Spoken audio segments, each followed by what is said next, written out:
Hello and welcome to some more Star Citizen. Today looking at Planet ArcCorp, what's planned for Alpha 3.5, its landing zones, transit systems, potentials for longer term, its lore, characters and moons too.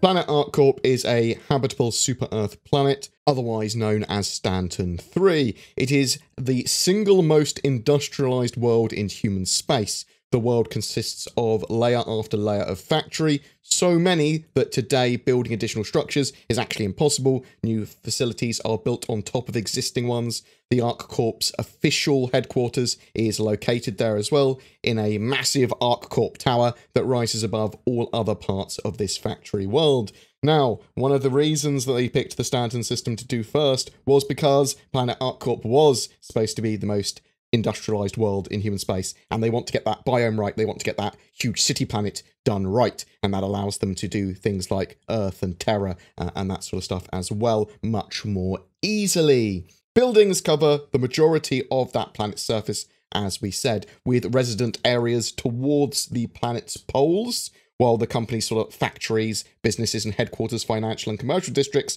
are located in between. There is a no-fly zone on ArcCorp that extends a few hundred meters above the ground, which is actually allowing you to get closer than you could at Lorville to the ground to see some more of the movement of the planet. And you will see traffic and stuff moving around, even if it is just textures, sort of like representing traffic. It has buildings that rise above that no-fly zone as well, and those buildings will be landable on, and eventually some of them will be used for missions and partly explorable.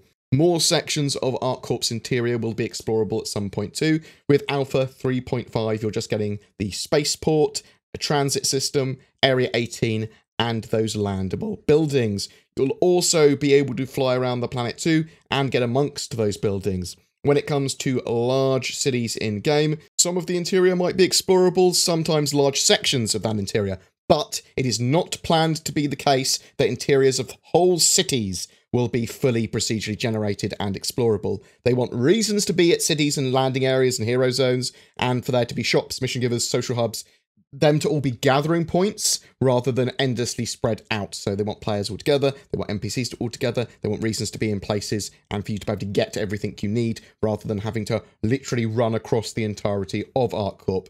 And as with the rest of the Stanton system, ArcCorp is subject to UEE common law, but the UEE does not police the region. Instead, private security teams enforce the local law, and security is taken extremely seriously on the surface of ArcCorp, apparently. As such, ArcCorp has enlisted the notorious private security firm Blackjack Security to help maintain the peace.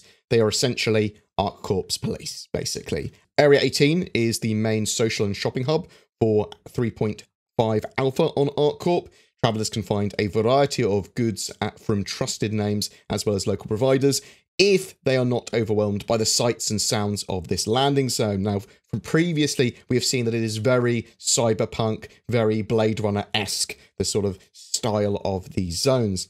It is supposed to have various shops, like Center Mass, which would be selling ship weapons and components.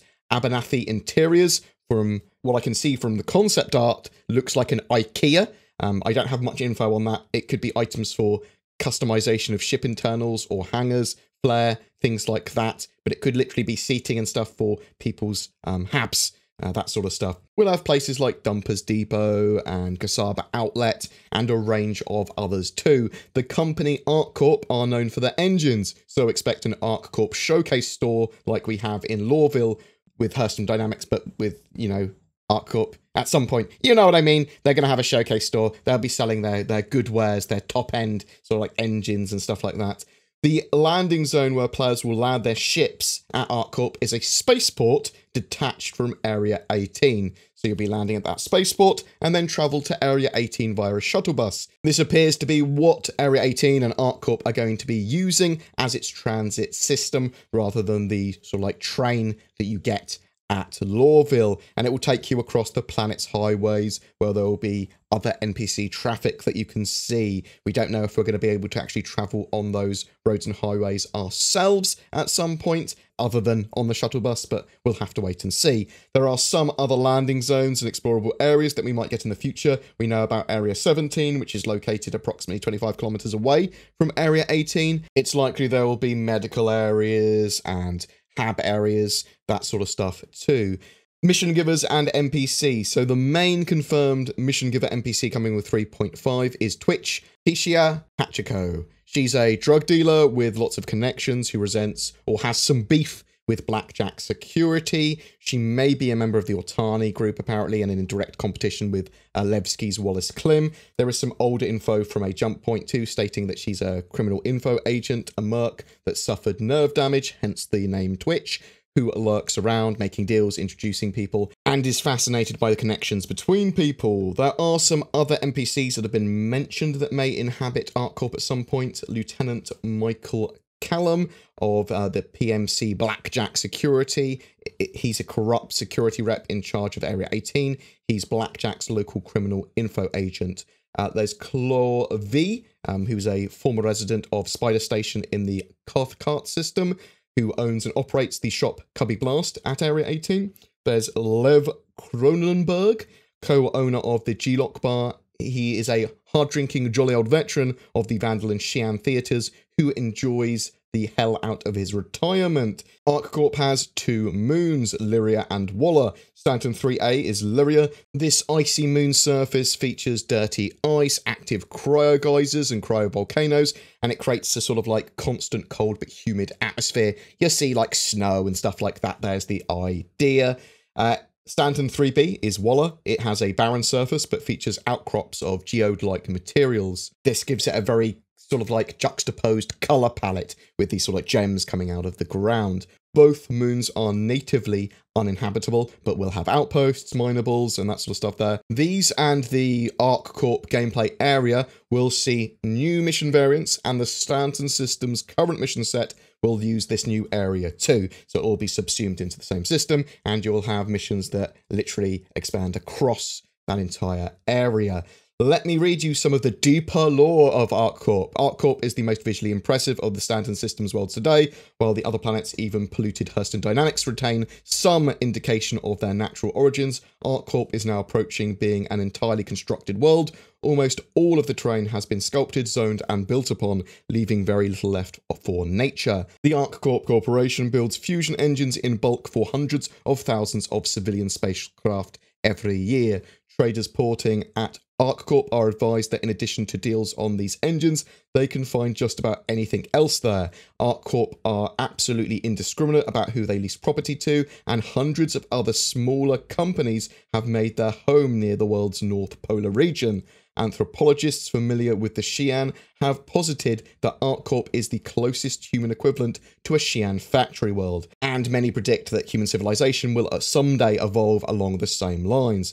The bulk of ArcCorp's facilities on ArcCorp, the confusion is frequently commented upon by the population, most of whom claim outsiders simply do not understand, are located in commercial district Circle C. In addition to the tower and the never-ending line of fusion engine plants, which ring the planet's latitudes, ArcCorp owns countless corporate towns. There is a cottage industry for tourists who are invited to take preset factory tours. In fact, the actual fusion plants are so dangerous that a sanitized artificial factory, complete with holograms and animatronics, has been constructed for display to interested citizens. It's interesting they say that. Animatronics suggests to me that we might have robots in-game, at least, you know, not ones that are running around and doing stuff, but ones that are doing little plays and things. They're not supposed to have humanoid sort of AI in lore running around and being able to fly ships and that sort of stuff. Obviously, you will have it in-game, that there's AI and NPCs, but no robo-NPC, you know what I mean. While it was built for outsiders to make the trek to ArcCorp for the factory tour, it's also become a centerpiece of the local culture. ArcCorp, the world, was first discovered by the United Empire of Earth in 2903, along with the rest of the Stanton system. This had some people going over to the systems to sort of like start inhabiting it, but in 2920 it was sold to ArcCorp and obviously displaced those people. Unlike other corporate planets, ArcCorp decided to partition off the planet into smaller lots rather than reserve it for future development.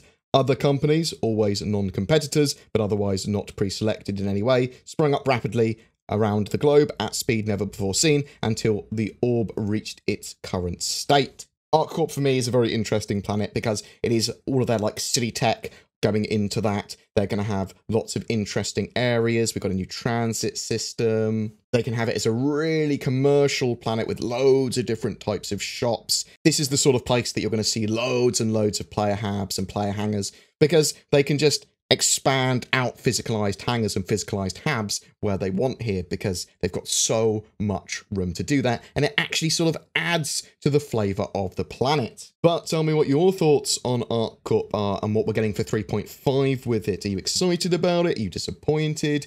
Do you love their city tech? Do you think rather than the Stanton system, they should have actually tried to tackle a few different, smaller, simpler systems first, so that we had a larger sort of like representation of the verse, even if it had less detail? Or do you think it was a good idea to go for the Stanton system? Whatever your thoughts, I'd love to hear from you. Every month we have a ship giveaway. This month, by popular demand again, it's for an Anvil Carrack, this time sponsored by Forgotten Heralds, a lawful private military company with a history grounded in UEE military service. They are recruiting at the moment and are a good choice for both veteran and new players alike. All you need to do to be in for a chance of winning that Carrack, though, is be subscribed to my YouTube channel and comment on any of my Star Citizen videos made during this month. Links to more info on Forgotten Heralds and full details of the giveaway down below. If you don't have a gaming PC yet or you are upgrading, instead consider Shadow Cloud Gaming. They allow you to leverage the powers of the internet to stream a high-spec Windows 10 environment to any other PC, Mac or device like a smartphone or tablet.